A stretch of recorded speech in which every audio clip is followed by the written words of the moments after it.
Je m'appelle Véronique Jorlette et dans le cadre de ma thèse, j'ai eu l'occasion de partir à Gran Canaria. Gran Canaria se situe sur une petite île pas loin du Maroc et appartient à l'Espagne.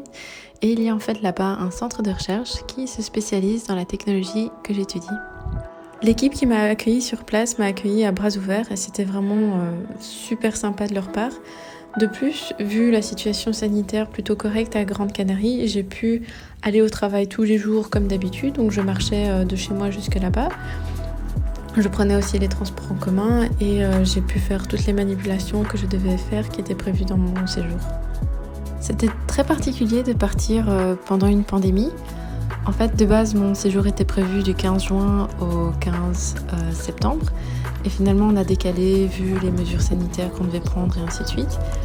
Et finalement, je suis partie du 15 août au 15 novembre et franchement, je ne regrette absolument pas.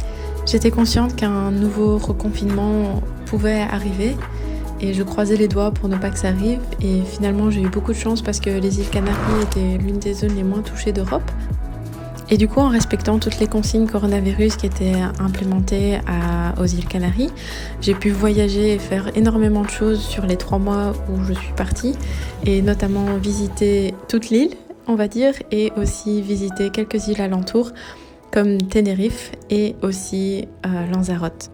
Mon activité favorite était de randonner, et j'ai pu randonner un peu partout dans l'île, surtout dans le centre où c'est un peu plus montagneux. Et où on avait une vue aussi sur El Teide qui était incroyable, et aussi des paysages époustouflants. Le meilleur dans tout ça, c'est que j'ai rencontré des gens vraiment incroyables. L'équipe dans laquelle j'étais était super diverse et j'ai pu apprendre énormément de choses et je peux même les considérer comme de vrais amis. J'espère les revoir bientôt dans de meilleures conditions. Malgré certaines restrictions de voyage depuis la Belgique, j'ai une bonne amie qui est venue me rendre visite ainsi que mon copain. On a fait pas mal d'activités comme la plongée, du camping et aussi faire de la moto autour de toute l'île. Enfin, ce séjour m'aura appris énormément de choses et j'en aurais bien profité.